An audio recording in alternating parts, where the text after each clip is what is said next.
ओम विश्वानदेव सवितुर्दुरितानि परास्व यद्भद्रं तन्यास्व। ओम यो श्रीरामचंद्रस्य भगवान् अद्वैत परमानंदात्मा यत्परब्रह्म ब्रह्मस्व तस्मै नमो नमः। ओम यत्र यत्र रघुनंद कीर्तनं तत्र तत्र कृतमस्तकाञ्जलिं वाष्पवारि परिपूर्णलोचनं नौमि मारुतिं राक्षसान्तकम्। ओम शांति शांति शांति। श्री राम जय जय राम। श्री राम जय जय राम। श्री राम जय जय राम। श्री राम जय जय राम। श्री राम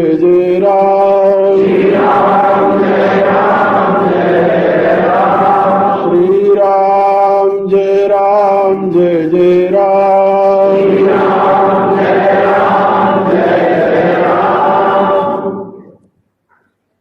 करुणानिधान भगवान श्री राम की करुणा आप सभी के लिए सदैव कल्याण का सृजन करती रहे, यह मेरी आंतरिक शुभकामना।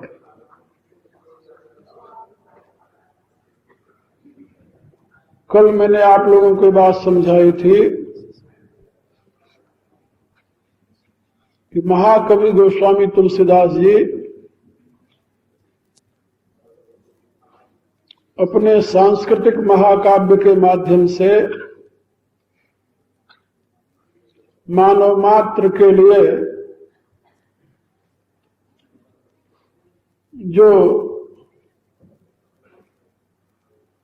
अवश्य धारणीय है, ग्रहणीय है, उस धर्म तत्व का उपदेश दिया। और वह धर्म तत्व क्रियात्मक नहीं गुणात्मक है।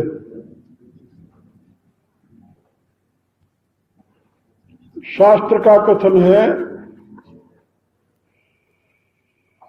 गुणानुसार ही बुद्धि हुआ करती है।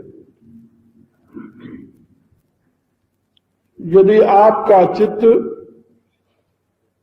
तामसिक है, तमोगुण से युक्त है, तो आपकी बुद्धि तामसिक हो जाएगी। यदि आपका चित्त राजोगुण से अभिभूत है तो बुद्धि राजसिक हो जाएगी। और यदि आपका चित्त शुद्ध है, सतोगुण से युक्त है, तो उसमें सात्विक बुद्धि का उदय होगा। और सात्विक बुद्धि जो है वही मनुष्य के लिए धर्म, ज्ञान, वैराग्य और ऐश्वर्य का सृजन करती है। उसी से धर्म, ज्ञान, वैराग्य, ऐश्वर्य की अभिव्यक्ति होती है, ऐसा शास्त्र का कथन है। इसमें गोस्वामी जी ने जिन गुणों को धारण करने का निर्देश दिया है, वे सारे के सारे गुण चाहे किसी भी देश काल परिस्थिति में रहने वाला मनुष्य हो, सभी के लिए परमोपयोगी है। उसमें किसी देश काल परिस्थिति व जाति व संप्रदाय व मजहब का कोई प्रतिबंध नहीं है। इसलिए रामचरितमानस में कहीं भी आप किसी वर्ग विशेष के लिए धर्म का उपदेश नहीं पाएंगे। वहां पर उपदेश है मानव मात्र के लिए। और इस पवित्र धर्म संदेश को उन्होंने अपने महाकाव्य के नायक द्वारा, भगवान श्री राम द्वारा कहलाया है। भगवान श्री राम अपने प्रिय भक्त और सखा विभीषण को यह उपदेश प्रदान करते हैं। विभीषण का जीवन बाल्यकाल से ही आदर्श रहा है। माता की आज्ञा मानकर, पिता की आज्ञा मानकर, यद्यपि तीनों भाई घोर तपस्या किए, रावण, कुंभकर्ण और विभीषण, किंतु इनमें से दो की वृत्ति सहज रूप से आसुरी थी। आसुरी वृत्ति होने के नाते उन्होंने अपने तपस्या के बदले में परमात्मा से जो कुछ मांगा वह बड़ा ही आश्चर्यप्रद आपको भी लगेगा। उसमें रावण ने तो ये मांगा कि मुझे कोई मार न सके, हम काहू के मरहि न मारे, हमें कोई मार न सके, ऐसा हमें वरदान दीजिए। ये आसुरी प्रवृत्ति का पहला लक्षण है शरीर में आसक्ति। शरीर जो है ये नाशवान है, एक दिन पैदा हुआ है और एक दिन नष्ट होगा। ये किसी का न तो अखंड रूप से रहा है, न रहता है, न रहेगा। कब इसका नाश हो जाए ये कोई नहीं जानता। जिस दिन इसका प्रारब्ध पूरा हुआ उसी दिन इसका अंत हो जाएगा। तो शरीर की स्थिति प्रारब्ध से है। प्रारब्ध किसे कहते हैं? आपके द्वारा पूर्व जन्म में जो कर्म किए गए हैं उन कर्मों के परिणाम का नाम प्रारब्ध है। वो कर्म जो प्रबल होकर के अपना फल प्रदान करने के लिए प्रस्तुत हुए हैं उन्हीं को प्रारब्ध कहते हैं। तो वह प्रारब्ध जो है उसके रहते शरीर रहेगा। जिस दिन वो प्रारब्ध समाप्त हुआ उस दिन शरीर समाप्त हो जाएगा। और प्रारब्ध कब समाप्त होगा इसको कोई नहीं जानता, किसी को पता नहीं है। कौन जानता है कि अपना प्रारब्ध कब समाप्त हो जाए? जिस दिन प्रारब्ध समाप्त हुआ उसी दिन शरीर का अंत होगा। जिस क्षण हुआ उसी क्षण हो जाएगा। इसके लिए कोई जरूरी नहीं है कि आप बहुत बीमार हो जाएंगे, आपको बहुत भयंकर रोग हो जाएगा, आप ऐसे हो जाएंगे तब आपके शरीर का अंत होगा। नहीं, जिस समय प्रारब्ध समाप्त हुआ उस समय शरीर का अंत होगा। और ये जो रोग आदि हैं ये भी प्रारब्ध माने पूर्व के किए हुए दूषित कर्मों के परिणाम से प्राप्त होते हैं। और कुछ तो इस जन्म में भी किए हुए कर्म सामने आ जाते हैं, कुछ पूर्व जन्म के कर्म हैं। इसमें दुख और सुख जो मिलता है ये भी कर्मानुसार मिलता है और इसकी स्थिति कर्मानुसार है। तो जहां प्रारब्ध समाप्त हुआ यानी आपके कर्म समाप्त हुए पूर्व के किए हुए, वहां पर शरीर नष्ट हो जाएगा। लेकिन अब कर्म नाशवान है, आपका अपना किया हुआ है, इसलिए इसके परिणाम में मिला हुआ शरीर भी नाशवान है। जो आसुरी वृत्ति वाले हैं वो इस रहस्य को नहीं समझते। तो वो क्या समझते हैं कि ये हमारे को जो शरीर मिला है ये ऐसे हमेशा बना रहे। तो ऐसे कैसे बना रहेगा? शरीर तो हमेशा बना रह नहीं सकता। शरीर का नाश होना, शरीर का परिवर्तन होना ये अनिवार्य है। जो लोग शरीर में आसक्त होते हैं वो शरीर को संवारने में, सजाने में, उसको संभालने में ही लगे रहते हैं। तुलसीदास जी ने तो ऐसे व्यक्तियों को तनु पोषक निंदक अगखानी जीवत 114 प्राणी ऐसा कहा। जो शरीर के पोषण में ही लगे हैं वो तो जीते जी मरे हुए के समान है। तो जिस शरीर को नाशवान कहा गया है, जो शरीर नाशवान है उसको हमेशा रखने की चाह सबसे बड़ी आसुरी वृत्ति है। तो सबसे पहले रावण ने वरदान ये मांगा, हम काहू के मरे न मारे।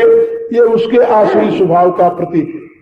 हालांकि वो उत्तम कुल पुलस्त करनाती, पुलस्त का वो पौत्र है, विश्रवा का पुत्र है, उत्तम कुल में उत्पन्न हुआ है वह, लेकिन स्वभाव से अपने मातृपक्ष के नाते, मातृपक्ष उसका असुर से संबंधित है। सुमाली नाम की कन्या का वह पुत्र है। सुमाली नाम का जो असुर है, दैत्य था, जो मारा गया देवासुर संग्राम में, उससे वह उत्पन्न हुआ है। कैकसी उसकी माता का नाम है। तो वो संस्कार माता के उसके शरीर में आए, क्योंकि आप लोग जानते हो कि शरीर के निर्माण में माता का अधिक प्रभाव होता है, पिता का बहुत कम अंश होता है शरीर के निर्माण में। जैसे कोई बीज आप खेत में डालते ना, तो वो बीज कितना बड़ा वृक्ष बनाएगा ये भूमि के ऊपर निर्भर है, बीज पर निर्भर नहीं है। बीज बहुत उत्तम हो, लेकिन यदि आप उसको किसी कमजोर भूमि में डाल दें या दूषित भूमि में डाल दें, तो वहां पर बंजर भूमि डालें तो बीज नष्ट हो जाएगा। और यदि दूषित भूमि है तो वहां पर यदि डालते हैं तो वो बीज पूर्ण रूप से विकसित नहीं होगा। तो बीज को वृक्ष रूप में परिणत करने का जो कार्य है वो भूमि करती है। इसी रूप से जो ये चेतन है ये पिता के वीर्य से जाता है माता के गर्भ में। तो शरीर के निर्माण में सारा जो कार्य है वो मां करती है। मां के शरीर से संतान के शरीर का निर्माण होता है। इसलिए शरीर में जो संस्कार आते हैं वो पिता की अपेक्षा माता के अधिक होते हैं। तो पिता तो उसके विश्रवा हैं, लेकिन मां है एक असुर की कन्या कैकसी, इसलिए शरीर में आसक्ति उसकी हो गई। उत्तम कुल में उत्पन्न होते हुए भी वह शरीर में आसक्त होकर के इतनी घोर तपस्या करने के पश्चात परमात्मा से क्या मांगता है कि हम काहू के मरे न मारे, हमें कोई मार न सके। भगवान ने कहा भाई ऐसा तो होता नहीं। जो जन्मा है जातस्य ध्रुवम मृत्यु ध्रुवम जन्म मृतस्य, जो पैदा हुआ उसकी मृत्यु तो अवश्य होगी। हम तुम्हें अमर नहीं बना सकते। हाँ, और कोई बहाना तुम लगा सकते हो और कोई वरदान मांग सकते हो। तो उसने कहा कि अच्छा, बानर मनुज जात दुर्गारे, हमें दुनिया में कोई न मार सके केवल दो के सिवा। कहा कौन? कहा एक मनुष्य एक बंदर, ये दोनों हमें न मार सके। तो भगवान ने कहा कि ठीक है, वरदान दे दिया भगवान शंकर ने। मैं ब्रह्मा मिलते ही वर देना, भगवान शंकर कहते हैं कि उसे वरदान दे दिया कि बहुत अच्छी बात। अब ये तो मांगा रावण ने, उसी प्रकार की तपस्या की कुंभकर्ण ने। लेकिन कुंभकर्ण ने क्या मांगा? शारद प्रेरिता सुमत फेरी, सरस्वती को उसके जिह्वा पर बैठा दिया और सरस्वती ने उसकी बुद्धि भ्रमित कर दी। अब उसने क्या वरदान मांगा? मांगस नींद मास छटकेरी, मैं 6 महीने तक सोया रहूं। ये कोई वरदान मांगने की चीज है? लेकिन नहीं, जब बुद्धि कुंठित हो जाती है, बुद्धि भ्रमित हो जाती है, घोर तपस्या किया है, एक नहीं यानी सैकड़ों वर्ष तक घोर तपस्या किया है, उस तपस्या के बदले वो मांगता क्या है कि मैं 6 महीने तक सोऊं। यह आसुरी बुद्धि का परिणाम है, क्योंकि निद्रा भी तो आसुरी बुद्धि का परिणाम है, तमोगुणी बुद्धि का। अब जब भगवान आते हैं विभीषण के सामने, तो विभीषण को क्या कहते हैं भगवान? तुलसीदास लिखते हैं, गयो विभीषण पास पुनि कहो पुत्र वर मांग। तो कहा हे पुत्र तुम वरदान मांगो। रावण को पुत्र नहीं कहा, रावण को पुत्र नहीं कहा, कुंभकर्ण को पुत्र नहीं कहा, उनको क्या कहा? तात। गयो निकट तप देख विधाता, मांगव वर प्रसन्न मैं ताता। हे तात मैं प्रसन्न हूं, तुम वरदान मांग लो। उनको तात कहा। तात माने क्या होता है? वत्स, हे मेरे बच्चे, जैसे बाई देवे कहते हैं ना। तो तात माने अपना संतान, अपनी बच्चा। लेकिन पुत्र माने संतान नहीं। पुत्र शब्द का अर्थ बहुत महान होता है। पू नाम नरकात त्रायते विद पुत्र। पू कहते हैं नरक को, उस नरक से जो अपने कुल को बचा ले उसको पुत्र कहते हैं। पुत्र बहुत बड़ी चीज है, बहुत बड़ी चीज है। जितने उत्पन्न होते हैं सब पुत्र नहीं होते अपने मां बाप के, ना ना, पुत्र तो कोई कोई हो पाता है, पुत्र को या पुत्री को, ये तो कोई कोई हो पाता है। जैसे रामायण में आप एक प्रसंग देखेंगे, जब सीता जी को वन में देखा जनक जी ने, और वो अपने राजकुमारी के वेश में न होकर के तपस्विनी वेश में देखा। राम तपस्वी वेश में है, और सीता को भी जब तपस्विनी वेश में जनक ने देखा तो उनको दुख नहीं हुआ बल्कि हर्ष हुआ, महान हर्ष हुआ। पुत्री को देख करके दौड़ करके उन्होंने गले से लगा लिया अपने पुत्री को और कहा क्या, पुत्री पवित्र किए कुल दो, तू मेरी सही में पुत्री, तूने दोनों कुलों को पवित्र कर दिया, एक कुल नहीं। पुत्री पवित्र किए कुल दो, सुजस धवल जग कह सबको, और तुम्हारे ही नहीं मेरे दोनों कुलों की कीर्ति युगों तक दुनिया गाएगी। तो जो संतान अपने कुल की कीर्ति की वृद्धि करता हो उसे पुत्र कहते हैं, पुत्री कहते हैं। और नहीं तो बेटा बेटी तो पैदा होते हैं, सबके होते हैं, ये तो चाहे पशु हो उसके भी यहां होते हैं, पक्षी है उसके यहां भी होते हैं, सबके यहां होते हैं। तो यहां पर विधाता ने, ब्रह्मदेव ने विभीषण को पुत्र कहा, पुत्र कहा, कहे पुत्र वरमान, हे पुत्र वरदान मांगो, क्योंकि वो अपने कुल को तारने वाला है। वही एक ऐसा है जो पूरे कुल को तार देगा, भगवान की शरण में जाकर के सबका उद्धार करेगा। तो उसने मांगा क्या, सुनो, तेही मांगो भगवंत पद कमल अमल अनुराग। उसने ये नहीं मांगा कि हमें दुनिया का राज मिल जाए, दुनिया का वैभव मिल जाए, ये नहीं मांगा कि मैं अमर हो जाऊं, ये नहीं मांगा, दुनिया की चीजें नहीं मांगी उसने केवल एक प्रार्थना की इतनी घोर तपस्या के पश्चात कि हे प्रभु मेरी भगवान के चरणों में अनन्य भक्ति हो। और कैसी भक्ति हो, चरण कमल अमल अनुराग, अमल माने निर्मल भक्ति हो। निर्मल भक्ति माने एक भक्ति समल होती है, मल के सहित भक्ति होती है। दुनिया में अधिकांश लोग जो भक्ति करने वाले हैं दुनिया में, वो सब समल भक्ति करते हैं, मल सहित भक्ति। भक्ति में मल क्या है जानते हो, कामना। भक्ति में मल है कामना। किसी की सेवा करो, किसी की भक्ति करो, यदि उसमें कामना है तो भक्ति समल है, मल के सहित है। कामना ही मल है, किसी भी प्रकार की कामना। भक्त के जीवन में तो मोक्ष की भी कामना नहीं होती, मोक्ष की, वो कहता है मोक्ष की कामना भी कामना है, कीर्ति की कामना नहीं, मोक्ष की कामना नहीं, दुनिया के वैभव की कामना की तो कल्पना ही नहीं वहां।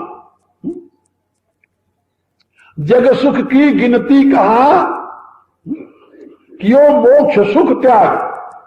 संसार के सुख की तो बात ही क्या है, मोक्ष के सुख का भी उसको, सुख की भी उसको चाह नहीं होती, ऐसी भक्ति। तो विभीषण कहता है कि हमें किसी प्रकार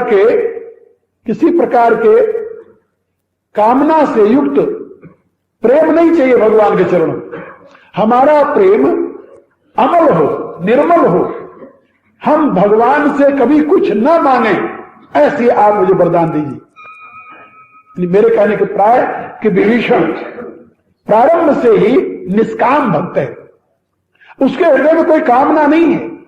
और ऐसा जो भक्त है जो निष्काम है, उसके लिए भगवान क्या कहते हैं, भगवान राम से उनके शब्दों में सुनिए, तुम सारिखे संत प्रिय मोरे, धरो देह नहीं आन निहोरे। भगवान कहते तुम्हारे जैसे संत मुझे प्रिय। दुनिया में दो प्रकार के लोग होते हैं, एक तो वो हैं जो भगवान को प्यार करते हैं, और एक वो हैं जिनको भगवान प्यार करते हैं। अंतर है दोनों में। तो भगवान को तो बहुत लोग प्यार करते हैं, भगवान से प्रेम करने की चाह बहुत लोग रखते हैं, लेकिन बहुत कम ऐसे लोग हैं जिनको भगवान प्यार करते हैं। जो भगवान को प्रिय है। तो ऐसे संत भगवान को प्रिय होते कैसे? तुम सारिखे, तुम्हारे जैसे जो संत हैं वो मुझे प्रिय है। तुम सारिखे संत प्रिय मोरे, धरेऊ देह नहीं आन निहोरे। भगवान कहते तुम्हारे से संतों के लिए मैं जन्म अवतार लेता हूं। मेरे अवतार में कारण ये नहीं है कि दुष्टों को मारना है, दुष्टों को मारने के लिए तो मेरा संकल्प ही बहुत है। जो परमात्मा भृकुटी बंक जो काल ही खाई, जो अपने पलक घुमा देने से काल का भी नाश कर देता है। भला सोचो, जो काल को भी भक्षण कर जाता है, काल को भी आत्मसात कर लेता है, वो परमात्मा किसी दुष्ट को मारने के लिए अवतार लेगा? नहीं, मारने के लिए किसी को अवतार नहीं लेते भगवान। हाँ, उद्धार के लिए अवतार लेते, और वो उद्धार भी किसके नाते करते जानते हो? भक्त के नाते। रावण के कुल में यदि एक भक्त न होता तो उसके कुल का उद्धार करने के लिए भगवान को अवतार न लेना होता। भगवान ने स्वयं स्पष्ट शब्दों में कहा कि मेरे अवतार में कारण है तुम सारिखे संत प्रिय मोरे, धरे देह नहीं आन निहोरे। और कोई कारण नहीं था मेरे अवतार लेने का, मैं तुम्हारे ऐसे संतों के लिए अवतार लिया। तो वो विभीषण है जिसके लिए भगवान का अवतार हुआ है, और उस विभीषण को माध्यम बना करके भगवान अपना दिव्य संदेश दे रहे हैं। क्योंकि जितने धर्म शास्त्र हैं, संपूर्ण धर्म शास्त्रों का प्रयोजन है धर्म की सीख देना। यदि धर्म की सीख न दी जाए तो सारा शास्त्र बेकार हो जाता है। तो क्रियात्मक रूप से तो भगवान करके दिखाई रहे हैं, लेकिन जब तक उसकी थ्योरी, क्योंकि सबके सामने तो भगवान का चरित्र नहीं है ना, जब तक उसकी थ्योरी, उसके गुणात्मक स्वरूप को लोगों के समक्ष नहीं रखते, तब तक धर्म का वो स्थायी रूप लोगों के समझ में नहीं आता। इसलिए यहां पर भगवान ने माध्यम बनाया। किसको माध्यम बनाया? विभीषण को। और ऐन मौके पे, जैसे कल मैंने बताया था ना, कि जैसे दोनों सेनाओं के मध्य में खड़ा हुआ अर्जुन गया था युद्ध करने, व्याख्यान सुनने तो नहीं गया था। भगवान रथवान बने थे, वहां गुरु बन करके तो नहीं गए थे, नहीं। और वो युद्ध क्षेत्र था, किसी ऋषि का आश्रम तो नहीं था। उपनिषदों में ये बताया गया है कि दुनिया से विरक्त होकर, भोगों का त्याग करके, सबसे विमुख होकर के, हाथ में समिधा सूखी लकड़ी लेकर किसी गुरु की शरण में जाए, तब उसे ब्रह्म विद्या की प्राप्ति होती है। ब्रह्म विद्या प्राप्ति का उपाय। लेकिन अर्जुन न तो दुनिया के भोगों को त्याग करके, न तो दुनिया से विरक्त होकर, न तो हाथ में सूखी लकड़ी लेकर किसी गुरु की तलाश में गया। वो तो हाथ में क्या लिया है? धनुष्मान, धनुरुद्दम्न पांडव, हाथ में धनुष उठाकर तर्कस और अस्त्र शस्त्र से भरा हुआ, और रथ पर बैठ करके युद्ध करने के लिए गया। और ये कहा कि हे कृष्ण, मेरे रथ को दोनों सेनाओं के मध्य में खड़ा करो, जिससे मैं देखूं कौन है ऐसा जो मेरे साथ युद्ध करना चाहता है। त्रिलोक विजयी, उसके साथ युद्ध करने का साहस कौन कर सकता है? और ये सभी जानते हैं कि अर्जुन के साथ कोई युद्ध नहीं कर सकता। महाभारत में कई बार ये बात भीष्म पितामह ने कही है, कई बार द्रोणाचार्य ने कही है, कई बार कृपाचार्य ने कही है, अश्वत्थामा ने कही है। ये चारों महापुरुषों ने कई बार इस बात को दोहराया है कि इस समर में अर्जुन के साथ युद्ध करने वाला कोई नहीं है। हम लोग तो केवल अपने कर्तव्य का निर्वाह करेंगे। साफ शब्दों में कहते हो, दुर्योधन को समझाते हुए कहते हैं कि तुम्हारी सेना में भी, दोनों सेनाओं में कोई ऐसा वीर नहीं है जो अर्जुन के साथ युद्ध कर सके। हम तो केवल अपने कर्तव्य का निर्वाह करने के लिए जान करके युद्ध करने आए। और ये भी बताते हैं कि ये अर्जुन जो है ये नर का अवतार है, और ये कृष्ण जो है ये नारायण है। ये नर नारायण है, इनके साथ त्रिलोकी में कोई युद्ध नहीं कर सकता, तुम क्या करोगे? ये कोई सामान्य व्यक्ति नहीं है, ये मनुष्य नहीं है। इस बात को अनेकों बार महाभारत में भीष्म पितामह ने, द्रोणाचार्य ने, कृपाचार्य ने, अश्वत्थामा ने अपने सारे वीरों को समझाया, लेकिन विनाश काले विपरीत बुद्धि वाली बात। तो अर्जुन को वहां माध्यम बना दिया। जो महातत्वज्ञ है, जो साक्षात भगवान शंकर के साथ युद्ध भी किया है, उस अर्जुन में मोह कभी आ सकता है? लेकिन नहीं, भगवान ने अपनी प्रेरणा से उसको मोहित कर दिया और मोहित करके उसको माध्यम बना करके अपना दिव्य संदेश दिया। गीता का अवतरण हुआ। गीता के अवतरण में अर्जुन का वह मोह कारण बन गया। मोह नहीं बल्कि वो शोक है, शोक कारण बना, क्योंकि मोह तो तमोगुण का परिणाम है। अर्जुन में कभी तमोगुण नहीं आया, कभी नहीं आया। तमोगुण का लक्षण क्या है? तमोगुणी आदमी शरीर में आसक्त होता है, जैसे मैंने बताया ना रावण को। लेकिन अर्जुन को जो उस समय हृदय में करुणा आई, वो अपने शरीर के नाश होने के भय से नहीं आई, फिर किसके प्रति आई?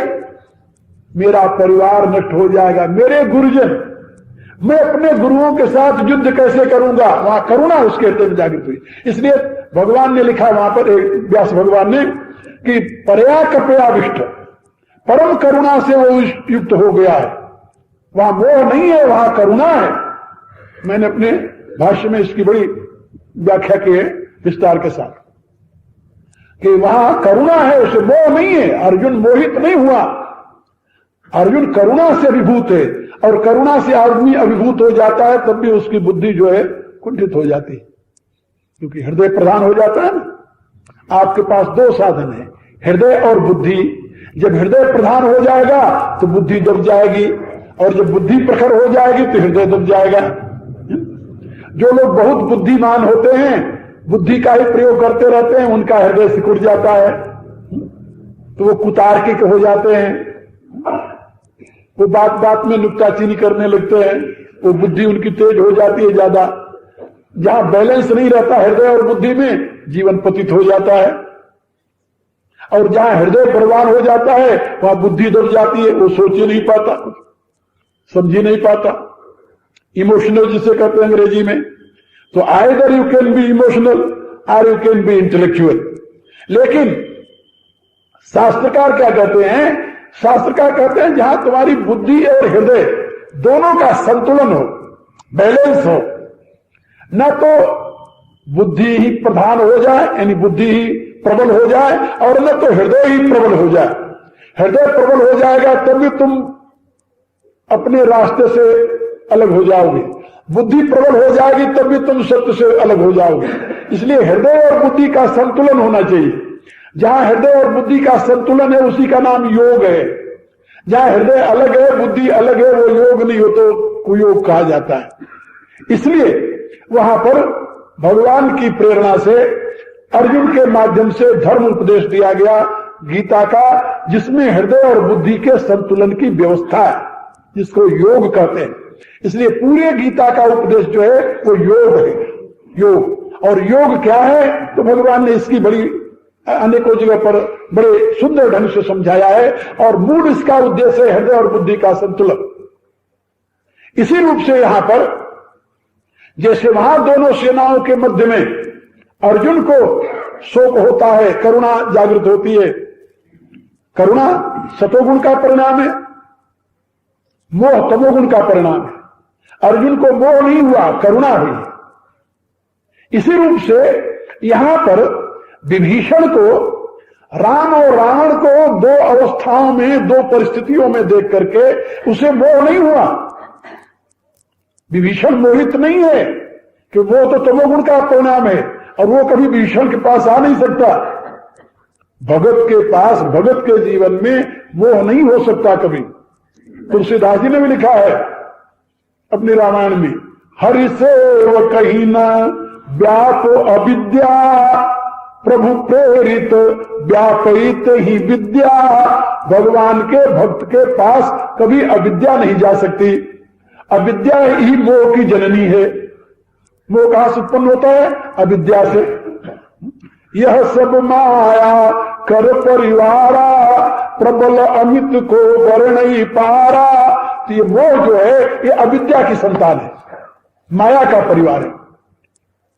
लेकिन विभीषण भक्त हैं और भक्त के पास अविद्या जा ही नहीं सकती कभी, इसलिए विभीषण को मोह नहीं हुआ। फिर क्या हुआ? राम और रावण को दो विभिन्न अवस्थाओं में देखकर क्या हुआ? तुलसीदास जी कहते हैं, रावण रथी बिरथ रघुबीरा, देख विभीषण भयउ अधीरा। का वो अधीर हो गए। का अधीर किसे कहते हैं? का जीवन के दो स्तर हैं, धीर और अधीर।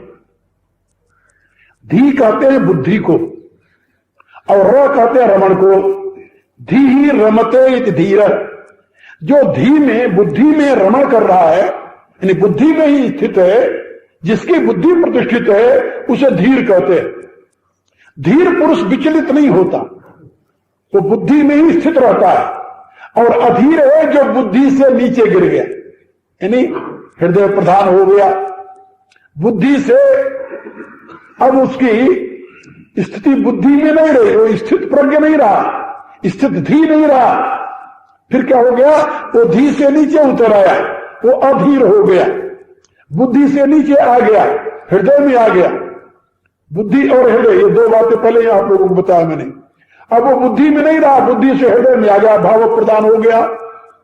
अब भाव प्रधान होने पर आदमी अधीर हो जाता है। अधीर माने धीर तो तब होगा जब बुद्धिस्थ होगा। अब बुद्धिस्थ नहीं है वो, अब वो हृदयस्थ हो गया, हृदय प्रधान हो गया। हृदय प्रधान होने का परिणाम क्या हुआ कि वो अधीर हो गया। तो अधीर हो करके कहीं वो शरीर में तो नहीं आ गया? बोले नहीं, इतना नीचे नहीं गिरता। इसके स्तर है ना, बुद्धि में है, अहम में है, मन में है, या इंद्रियों में है, या नीचे आ गया शरीर में हो गया। ये 5 स्तर है ना। इन 5 स्तरों में कहां तक आता है वो? कहा वो बुद्धि से नीचे आएगा तो हृदय में आ जाएगा, भाव प्रधान हो जाएगा। गीता में 2 बातें भगवान ने बताई है दूसरे अध्याय में। नास्ति बुद्धि अयुक्त से न चायुक्त से भावना। बुद्धि और भावना ये 2 चीजें। भावना हृदय की वस्तु है और बुद्धि मस्तिष्क जिसे कहते हैं आप। तो यहां पर गोस्वामी जी लिखते हैं कि विभीषण जो था वो अधीर हो गया। अधीर माने उर्भासन देहा, तो उसको अत्यंत प्रेम उमड़ा। हृदय में जब आएगी चेतना, इससे नीचे भगत का जीवन नहीं जाता।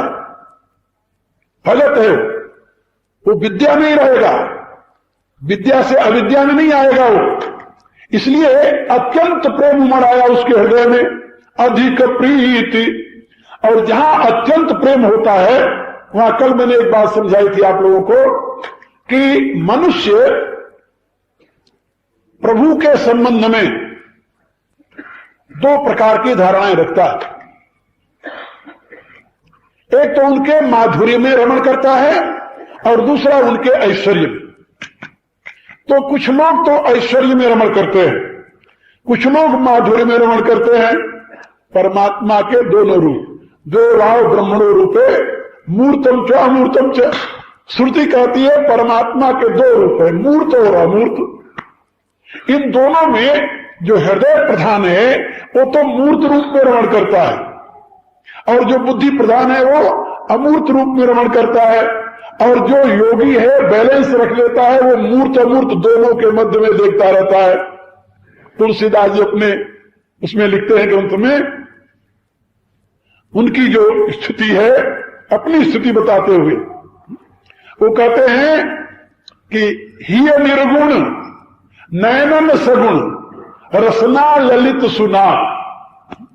वो कहा कोई योगी तो निर्गुण में बैठे रहते हैं, कोई सगुण में पहुंच जाते हैं। कहा मैं तो दोनों का आनंद ले रहा हूं। मेरे तो हृदय में सगुण विराजमान है, निर्गुण विराजमान है, और नेत्रों के सामने मेरे सगुण विराजमान है। ये निर्गुण, हृदय में निर्गुण ब्रह्म की स्थिति है, और नयन में सगुण, और नेत्रों से मैं सगुण रूप देख रहा हूं भगवान का, और दोनों के मध्य में, दोनों को जोड़ने वाली निर्गुण और सगुण को कौन है? कहा भगवान का नाम। अगुण सगुण बिच नाम सुसाके, निर्गुण और सगुण दोनों को जोड़ने वाला है भगवान का नाम, इसलिए रसना ललित सुनाम। यहां तो यह है, यानी आंख को उन्होंने बताया और इधर हृदय बता दिया, और दोनों के बीच में मुंह रसना है। कहा कि हृदय में निर्गुण विराजमान है और नेत्रों में सगुण छाया हुआ है, और रसना के ऊपर उन दोनों को जोड़ने वाला पवित्र नाम है। क्या इससे बढ़िया और जीवन क्या हो सकता है? यही सिद्ध का जीवन है। तो तुलसीदास जी जिस अवस्था में है वो सिद्ध की अवस्था है, परम सिद्ध की अवस्था है। इसलिए वो इस रहस्य का उद्घाटन करते हुए समझा रहे हैं कि अत्यंत प्रेम होने के नाते अधिक प्रीति उर्भा संदेहा। जब अत्यंत प्रेम उमड़ आया विभीषण को तो संदेह उत्पन्न हो गया। का संदेह क्यों हुआ? का इसलिए हुआ कि भगवान के ऐश्वर्य को भूल गए हो। अत्यंत प्रेम में ऐश्वर्य की स्मृति नहीं रहती, याद रखो। जहां अत्यंत प्रेम होता है वहां ऐश्वर्य की स्मृति नहीं रहती, और वहां माधुर्य प्रबल हो जाता है। और एक बात और कल मैंने बताया था कि जब भगत भगवान से दूर रहता है तब उसको उसके ऐश्वर्य की स्मृति रहती है, ईश्वरत्व की स्मृति बनी रहती है। और जब भगवान के नजदीक हो जाता है तो उसका ऐश्वर्य चला जाता है, वो माधुर्य में आ जाता है, तो माधुर्य की प्रबलता हो जाती है। अब इस समय विभीषण के सामने भगवान खड़े हुए हैं, और जब वो कभी विभीषण को हृदय से लगाते हैं तो जब भी मिलते हैं, ये बड़ा सुंदर दृश्य है वाल्मीकि रामायण में और रामचरितमानस में भी, कि भगवान किसके साथ कैसे मिलते हैं, कैसे मिलते हैं और किसके साथ कैसे वार्तालाप करते हैं। तो वार्तालाप करते हैं तो सबके साथ एक राम बिलोकनी बोलनी चलनी सुमिरी सुमिरी सोचत हंस मिलनी। जब अंगद को विदा कर दिया भगवान ने, कहने पर कि हम नहीं जाएंगे, कहा नहीं अब तुम चले जाओ, तो रास्ते में जाते समय वो सोच रहा है, क्या सोचता है? राम बिलोकनी, प्रभु देखते कैसे हैं, एक बोलनी, देख करके बोलते कैसे हैं, और चलते कैसे हैं। राम बिलोकनी बोलनी चलनी और सुमिर सुमिर सोचत हंस मिलनी, और मिलते कैसे हैं हंस करके। तो प्रभु के मिलने का जो एक आनंद है वो भक्त उठाता रहता है। तो विभीषण उस मिलनी के अभ्यस्त है, बहुत दिनों से भगवान के पास रह रहे हैं, इसलिए उनको पता है कि भगवान का शरीर तो बहुत कोमल है, बहुत कोमल है, सुकुमार। कितने सुकुमार हैं कह नहीं सकते कितने सुकुमार हैं।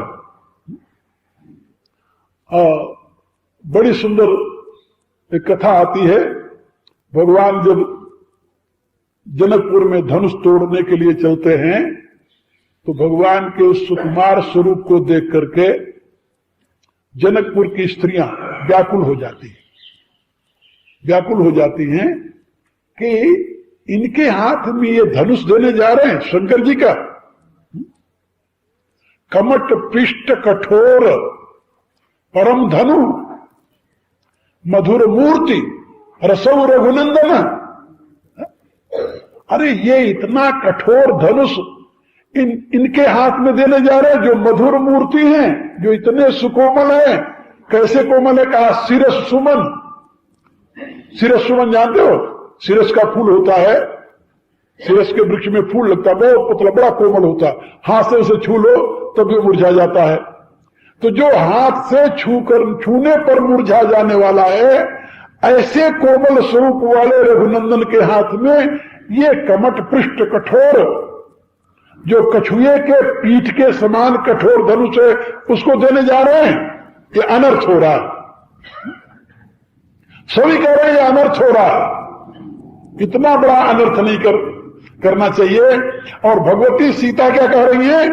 कहा ये शिरस सुमन कर्ण बेदीय हीरा, हीरे को बेधने के लिए तो बहुत ही कठोर वस्तु चाहिए। ये धनुष तो हीरे के समान है, क्या शिरस के फूल से वो बेधा जा सकता है? उसमें छेद किया जा सकता है?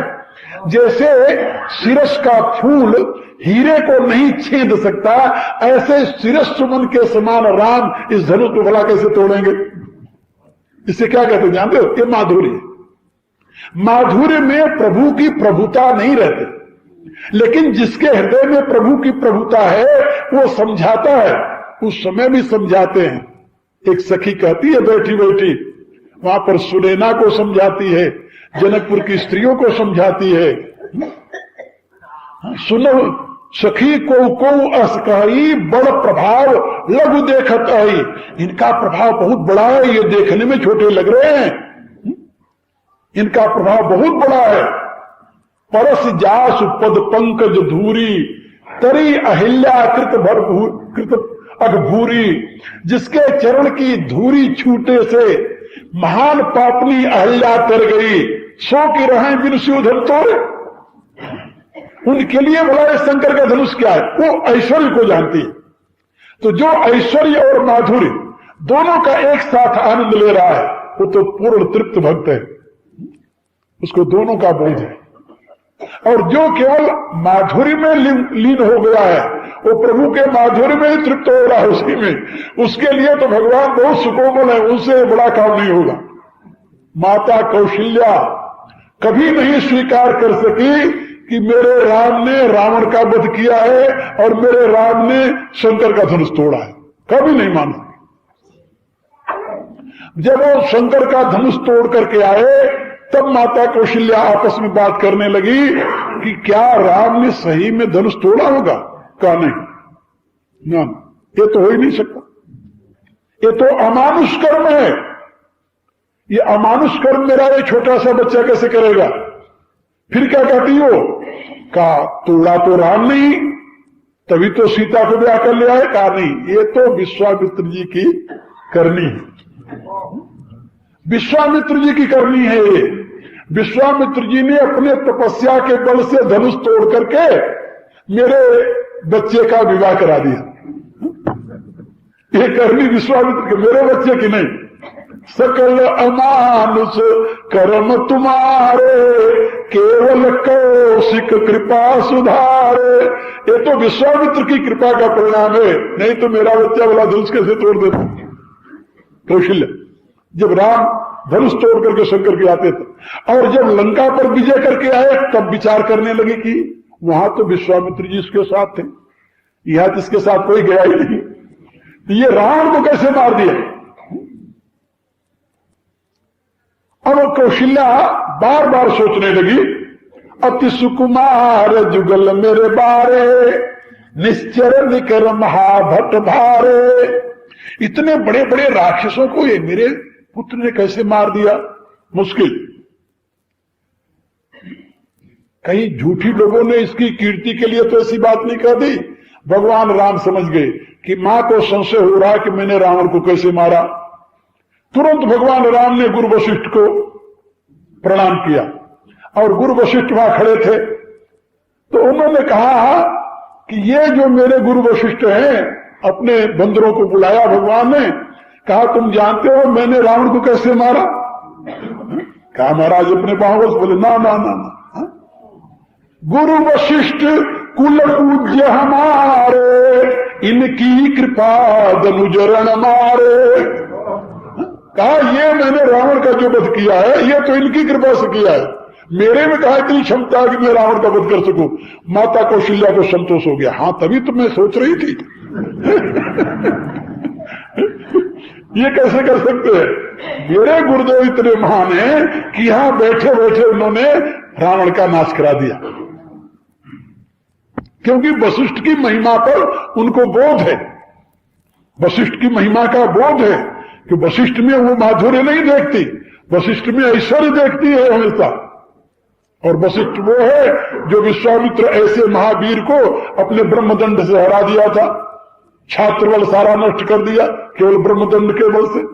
तो वशिष्ठ की महिमा का बोध होने के नाते मां को वशिष्ठ पर विश्वास है कि यहां बैठे बैठे अपने संकल्प से मेरे पुत्र को विजयी बना दिया, लेकिन अपने पुत्र की महिमा का बोध नहीं है। वहां तो माधुर्य तो बग रहा है, ये तो बड़े सुकुमार है, बड़े कोमल हैं, ये भला रावण को कैसे मार सकते हैं। तो मेरे कहने का तात्पर्य है कि जहां माधुर्य अधिक हो जाता है वहां प्रेम की वृद्धि होती है।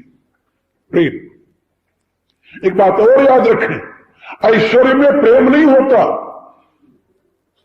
जहां ऐश्वर्य का ही हमेशा बोध रहे वहां प्रेम नहीं होता, क्योंकि प्रेम में द्वैत के लिए स्थान नहीं है।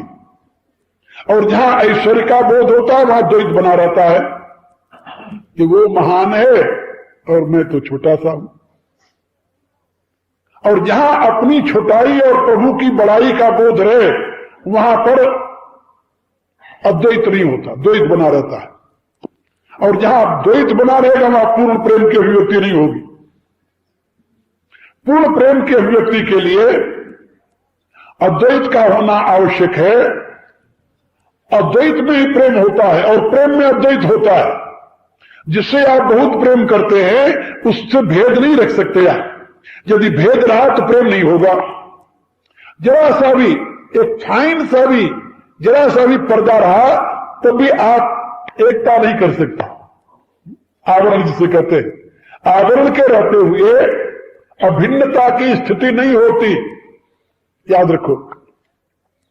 और प्रेम जो है वो आवरण को नहीं देखता, आवरण को नहीं बर्दाश्त करता, वो आवरण को नहीं चाहता। जहां प्रेम है वहां आवरण नहीं होना चाहिए, और जहां आवरण है वहां पूर्ण प्रेम नहीं होता। तो ऐश्वर्य का बोध होने पर आवरण बना रहता है। किस चीज का? प्रभु की बड़ाई बड़ी, अपनी छोटाई छोटी, प्रभु की पुनीतता, अपनी पापहीनता। तो प्रभु की महत्ता और अपनी लघुता, ये दोनों का बोध बना रहता है। कहां पर? ऐश्वर्य। इसलिए वहां प्रेम की वृद्धि नहीं होती। लेकिन जहां माधुर्य आया वहां पर वो बीच का पर्दा समाप्त हो जाता है, वहां पर बराबरी का हो जाता है। और जहां पर इस प्रकार की भावना हुई वहां पर भेद नहीं रहता, अभेद की अनुभूति होती है। अब यहां पर अधिक प्रीति भा संदेहा, तो विभीषण तो साख्य भाव के उपासक हैं, शुरू से दास्य भाव के उपासक थे, लेकिन भगवान की शरण में आए तो भगवान उनको मित्र का सखा कह करके अपने साथ बैठा लिया। और मित्र मित्र में भेद नहीं होता, जहां भेद है वहां मित्रता नहीं होती। ये बात याद रखो, ये शास्त्र का सिद्धांत है। जहां भेद होगा वहां मित्रता नहीं होगी, जहां मित्रता वहां भेद नहीं होगा। अब यहां पर विभीषण के हृदय में प्रभु को देख करके अत्यंत अनुराग जब उमड़ा तो संदेह हो गया, ऐश्वर्य भूल गया। संदेह क्या हुआ? संदेह किस विषय में हुआ? संसार के विषय में संदेह नहीं है, तत्व के विषय में संदेह नहीं है। संदेह किस विषय में है? संदेह है प्रभु के विजय के विषय में। अधिक प्रीति भा संदेहा, अत्यंत प्रेम होने से अब संदेह उत्पन्न हो गया, और संदेह प्रभु के विजय के विषय में हो गया। इसलिए बंदी चरण कह सहित स्नेहा। अब यहां पर कुछ तो ऐश्वर्य का बोध है, नहीं तो चरणों में प्रणाम क्यों करते? भगवान के चरणों में प्रणाम करके स्नेह सहित, वात्सल्य भाव से, आयु में भी तो भगवान बहुत छोटे हैं उनसे, वो रावण के छोटे भाई हैं, और भगवान तो भी बिल्कुल जिसे अंग्रेजी में यंग कहते हैं, भगवान तो बहुत यंग हैं अभी। तो अब वहां पर अधिक प्रीति उर्भा संदेहा, संदेह हो गया कि ये रावण से युद्ध कैसे करेंगे। और युद्ध तो करेंगे, युद्ध करने के लिए खड़े हैं, क्षत्रिय हैं, युद्ध से पीछे हट नहीं सकते, लेकिन रावण को जीतेंगे कैसे? जीतना अलग चीज है, युद्ध करना अलग चीज है। युद्ध तो मरने के लिए भी किया जाता है। जैसे कौरव पक्ष के जितने योद्धा हैं सब जानते हैं कि हम मरने के लिए लड़ रहे हैं। किसी को यह विश्वास नहीं कि हमारी विजय हो, लेकिन मरने के लिए लड़ रहे हैं। भीष्म पितामह ऐसे वीर मृत्यु के लिए लड़ रहे हैं। वो कहते हैं, बार बार कहते हैं कि हम तो मृत्यु के लिए लड़ रहे हैं, क्योंकि क्षत्रिय जो है समर में मरेगा तो उसको स्वर्ग की प्राप्ति होगी। मरने के लिए लड़ रहे हैं। तो लड़ना कोई बड़ी बात नहीं है, बात तो है विजय। अब उनको संदेह हो गया, अधिक प्रीति उर्भा संदेहा, बंदी चरण कह सहित स्नेहा। अब प्रार्थना करता है, नाथ नरथ, आप नाथ हैं, इसमें कोई संदेह नहीं, लेकिन आपके पास साधन नहीं है। नाथ नरथ नहीं तन पद त्राणा, युद्ध के लिए ये 3 साधन परम आवश्यक है। तन त्राण, पद त्राण और वाहन। यहां पर एक प्रश्न हुआ कि क्या जितना विभीषण का प्रेम है उतना प्रेम और किसी का नहीं था क्या वहां पर? का सबका था प्रेम, तो भगवान को तो सभी प्यार करते थे, तो दूसरे क्यों नहीं व्याकुल हो गए? हनुमान जी का, हनुमान जी तो व्याकुल होने की प्रश्न नहीं पैदा होता। वो तो अपने प्रभु की महिमा को जानते हो, तो महायोगी है, वहां तो हृदय और बुद्धि की हमेशा वो संतुलन बना हुआ है। हनुमान जी अपने स्तर से कभी इधर उधर नहीं होते, वो तो बिल्कुल ऐन अपने बैलेंस में रहते हैं। इसलिए हनुमान जी को तो संदेह हो ही नहीं सकता। फिर सुग्रीव को होना चाहिए था, सुग्रीव तो इतना बुद्धिमान और इतना वो नहीं है, भाव तो उसको भी है, कहा ठीक है वो भी मित्र है। सुग्रीव को संदेह क्यों नहीं हुआ? का इसलिए नहीं हुआ कि सुग्रीव जिस जाति का है, वानर जाति का, उस जाति में कभी रथारूढ़ होकर युद्ध करने की प्रथा ही नहीं रही। वो लोग रथारूढ़ होकर युद्ध नहीं करते, उनको तो युद्ध का केवल इतना पता है किस प्रकार से युद्ध किया जाए, तो कहते हैं वृक्ष को लेकर के युद्ध करो, अपने हाथों से युद्ध करो, नाखूनों से युद्ध करो, गिरी तारो नख आयुध सब वीरा, समझे? वो जितने हैं उनका आयुध क्या जाते, गिरी तारो नख, पार उठाकर मार दो, वृक्ष उपार कर मार दो और पकड़ कर फाड़ डालो नाखून से। तो गिरी तारो नख आयुध सब वीरा, जितने बानर और भालू हैं उनके शस्त्र युद्ध का यही साधन है। इसलिए उनको यह पता नहीं है कि रथ पर युद्ध करके और पैदल युद्ध करने से क्या अंतर है। लेकिन विभीषण तो जानता है, विभीषण को पता है कि जो रथारूढ़ है उसकी शक्ति जो पैदल चलता है उससे कई गुना अधिक बढ़ जाती है। इसलिए वो अधीर हो गया। नाथ रथ नहीं तन पद त्राणा। और ये जो बंदर भालू हैं ये तो अपने आप स्वयं कवच नहीं धारण करते, स्वयं जूते नहीं पहनते। इनको तो जो स्वयं उसका प्रयोग नहीं करता उसको उसकी महिमा का क्या बोध है। इसलिए ये तो सब चले गगन में इच्छाचारी, ये तो आकाश में उड़ करके युद्ध करने वाले हैं, लेकिन मनुष्य तो आकाश में उड़कर युद्ध कर नहीं सकता। इसलिए अन्य किसी को इसका भान नहीं हुआ, भगवान में ये कमी है युद्ध करने में, केवल विभीषण को भान हुआ, क्योंकि वो रथारूढ़ और पैदल इन दोनों के युद्ध की क्रियाओं को जानता है, दोनों के युद्ध की भेद को जानता है। इसलिए वो परमात्मा से प्रार्थना कर रहा है कि नाथन रथ नहीं तन पद त्राणा। आपके पास रथ नहीं है, तन त्राण नहीं है, पद त्राण नहीं है, कहीं विधि जित वीर बलवाना। इस बलवान वीर को आप कैसे जीतेंगे? ये वीर शब्द का एक भाई भी होता है ना, आप लोग तो जानते होंगे, पंजाब में भी भाई को वीर कहते हैं ना, वीरा वीर। तो यहां पर वीर शब्द में दोनों भाव है। कहीं विधि जितब वीर बलवाना, मेरे इस बलवान भाई को आप कैसे जीतेंगे? एक तो ये भी भाव है, और दूसरा इस बलवान वीर को, योद्धा को आप कैसे जीतेंगे? दोनों भाग।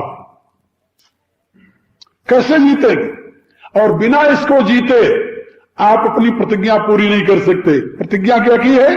निश्चय ही न करोगे भुज उठाए कण की। जब तक विभीषण जानता है कि राम सत्य संकल्प प्रभु, वो सत्य संकल्प है, जो संकल्प करते हैं वो कभी मिथ्या नहीं हो सकता, लेकिन फिर भी उसे संदेह हो गया कि आप कैसे जीतेंगे, कहीं भी जीतो।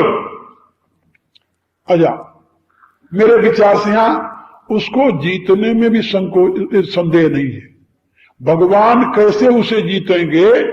भगवान जीतेंगे उसे, ये तो उसे विश्वास है, क्योंकि भगवान न जीतने में होते, जीतने की स्थिति में न होते तो उसे राजा क्यों बनाते? अस्कर राम तिलक ही सारा, और ये प्रतिज्ञाएं क्यों करते?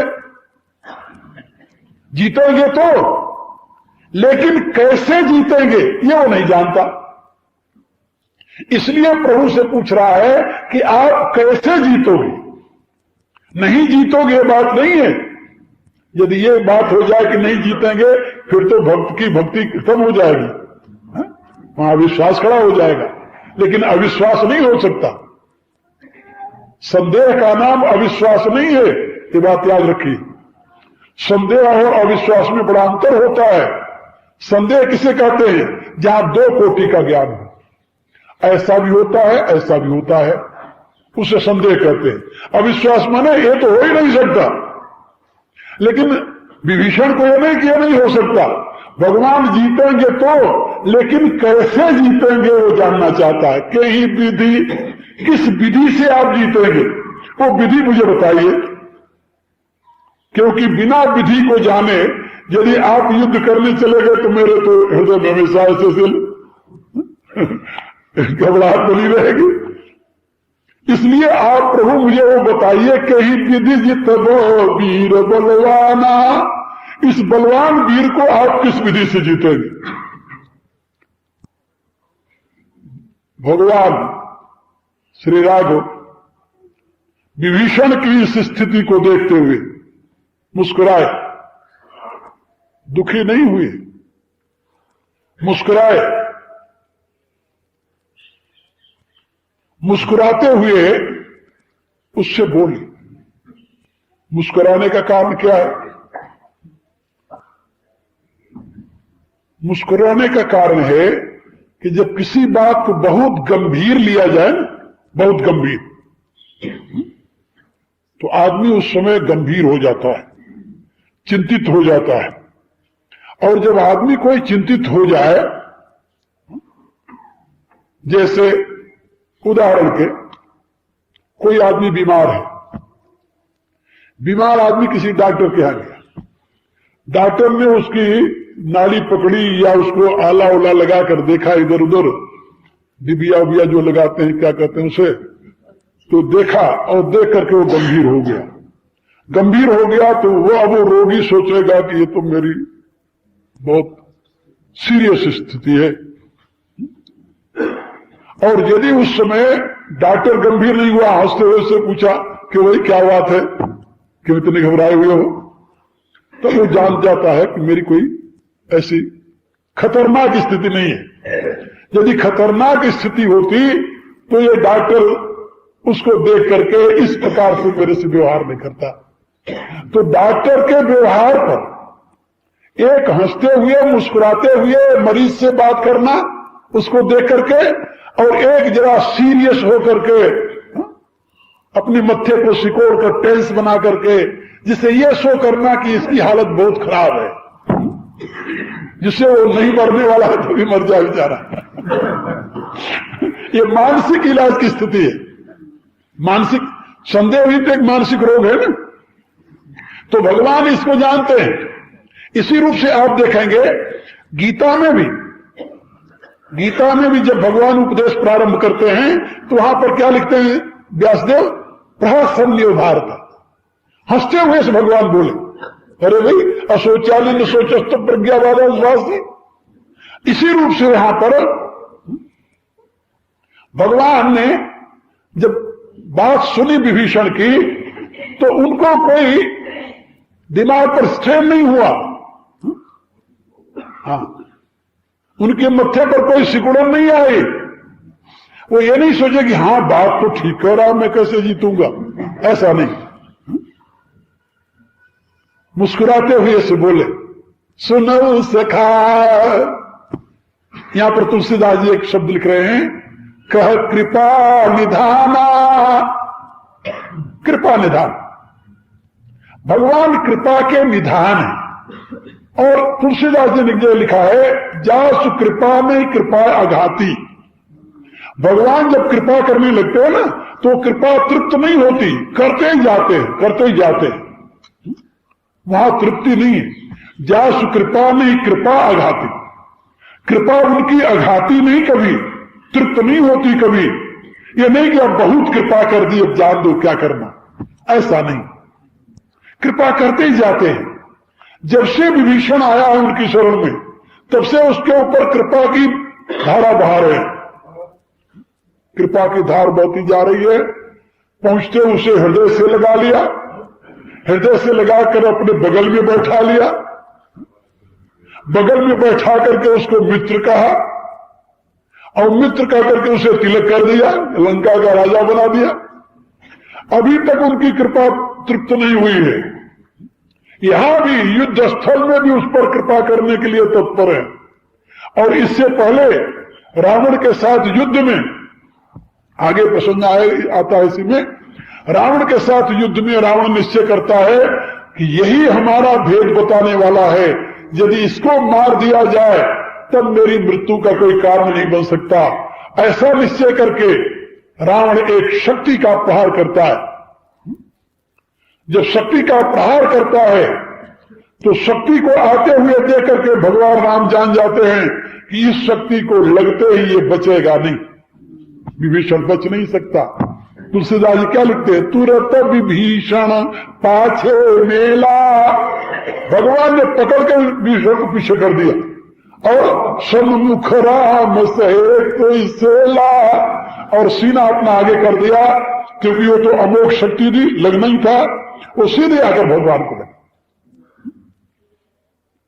क्योंकि भगवान ने प्रतिज्ञा की थी, जो सभीत आवाज शरणाई तो रखियों ताहि प्राण की नाई। यदि भयभीत होकर मेरी शरण में आया है तो मैं अपने प्राण के समान उसकी रक्षा करूंगा। और जब रावण की शक्ति चलती है तो भगवान राम आगे आकर खड़े हो जाते हैं। ऐसी स्थिति हमें महाभारत में मिलती है। महाभारत में भगदत्त के साथ युद्ध हो रहा था। भगदत्त जो ज्योतिष नगरी का जो राजा था, महाबली था, भगदत्त के साथ युद्ध हो रहा था। और भगवान ने स्वयं भगदत्त को एक ऐसी शक्ति दी थी। भगवान विष्णु ने एक शक्ति दी थी भगदत्त को। भगदत्त को तो नहीं दी थी नरकासुर को। नरकासुर पृथ्वी का पुत्र था, तो पृथ्वी आराधना करने लगी। भगवान से प्रार्थना किया कि मैं इतने दिनों तक आपकी सेवा करती रही, आपसे कभी कुछ याचना नहीं की। तो भगवान प्रसन्न होकर मुस्कुराते हुए बोले, देवी अब क्या चाहती तू मेरे से? कहा मेरा लड़का अमर हो जाए। कहा ऐसा तो किसी का लड़का नहीं हुआ, तो तुम्हारा लड़का अमर कैसे हो जाएगा? कहा मेरे लड़के को कोई देवता दानव है, दुनिया का कोई जीत न सके। कहा ये तो हो जाएगा।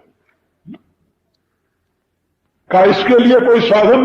भगवान ने एक शक्ति दी उसे, ये शक्ति है मेरी, ये तू दे देना उसे। तो पृथ्वी का पुत्र जो नरकासुर था उसको शक्ति मिल गई। लेकिन नरकासुर का वध किया तो भगवान स्वयं जाकर के, भगवान कृष्ण। अब उसको मारने के पश्चात वो शक्ति जो थी वो भगदत्त के पास पहुंची। वो अमोघ शक्ति थी। वो शक्ति यदि किसी को लग जाए तो दुनिया में कोई बच नहीं सकता था।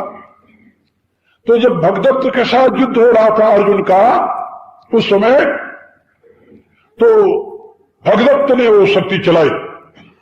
जब शक्ति चलाई तो भगवान ने अर्जुन को धक्का दे करके पीछे कर दिया और आप आगे खड़े हो गए। शक्ति आकर सीधी भगवान को लगी। जब भगवान को लगी तो भगवान मुस्कुराने लगे, अर्जुन घबरा गया, ये क्या हुआ? तो अर्जुन बहुत बुरा लगा, बहुत दुख हुआ उसे कि मेरे को शक्ति लगती, क्या मैं इस शक्ति को बर्दाश्त नहीं कर सकता था क्या? आपने प्रतिज्ञा की, भगवान से कहता है कि आपने प्रतिज्ञा की है कि मैं युद्ध में हिस्सा नहीं लूंगा, युद्ध में शस्त्र नहीं उठाऊंगा। तो जितना प्रतिज्ञा भंग करना शस्त्र उठाने में है, उतने प्रतिज्ञा भंग करना अपने किसी की रक्षा में शस्त्र सहने में है। तो आपने तो अपनी प्रतिज्ञा तोड़ दी महाराज, और मेरे लिए आपने प्रतिज्ञा तोड़ी। क्या मैं इतना कमजोर था कि मैं इस शक्ति को बर्दाश्त न कर सकता? भगवान मुस्कुराए, अरे कहा भोले आदमी बैठा रहे तुम्हें पता है शक्ति कौन सी थी? इस शक्ति को दुनिया में कोई नहीं सह सकता, ये मेरी दी हुई शक्ति थी। दुनिया में कोई ऐसा योद्धा नहीं जो इस शक्ति को सह सकता। अर्जुन, इसी शक्ति से बचाने के लिए मैं तुम्हारा रथवान बना हूं। दुनिया में कोई ऐसा वीर नहीं है जो इस शक्ति को सह सकता। तो भगवान ने वहां पर अपने स्वरूप की महिमा का वर्णन किया है अर्जुन से, और यही स्थिति भगवान राम ने विभीषण के साथ की। रावण की शक्ति से अपने आप को घायल करके उसे बचा लिया। खैर, मैं आपको बता रहा था कि भगवान बहुत ही स्नेह सिक्त भाषा में मुस्कुराते हुए से अब अपने परम भागवत विभीषण को समझा रहे।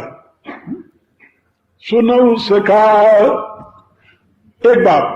दूसरी बात, जब कोई रहस्य की बात समझानी होती है ना, तो वक्ता हमेशा श्रोता से कहता है कि जरा सावधान होकर सुनो, सुनो, प्योर अटेंशन कहते हैं ना, जरा ध्यान दो, इधर सावधानी से सुनो।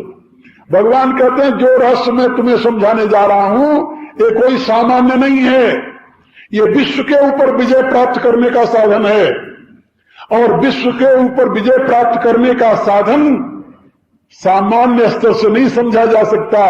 इसलिए तुम सावधान होकर मेरी बात सुनो। सुनो सखा कह कृपा निधाना, अब अपने कृपा की वृष्टि करेंगे, उसे धर्म तत्व का उपदेश देंगे। जही जय होई सो संदन आना, जिस रथ के द्वारा विजय प्राप्त किया जाता है वो रथ ये नहीं है जिस पर रावण बैठा हुआ है। जिस रथ के ऊपर सवार होकर विजय प्राप्त किया जा सकता है, किया जाता है, वो ये रथ नहीं है। यहां आना शब्द में दो भाव है। आना माने अन्य, दूसरा, और आना माने ले आया, आनी हुई चीज कहते हैं। तो आना माने ले आया भी होता है। आना जिससे विजय प्राप्त होती है वो रथ दूसरा है, और जिससे विजय प्राप्त होती है वो रथ में ले आया, वो मेरे साथ है। वो रथ मेरे साथ है, मैं ले आया हूं, मैं उसी रथ पर सवार हूं जिस पर विजय प्राप्त होती है।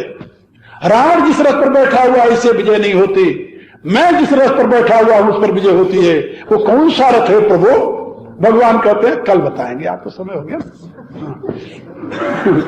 ओम भूर्भुवः स्वः तत्सवितुर्वरेण्यं भर्गो देवस्य धीमहि यो यो नः प्रचोदयात्। सर्वे भवन्तु सुखिनः, सर्वे सन्तु निरामयाः, सर्वे भद्राणि पश्यन्तु, मा कश्चित् दुःखभाग् भवेत्।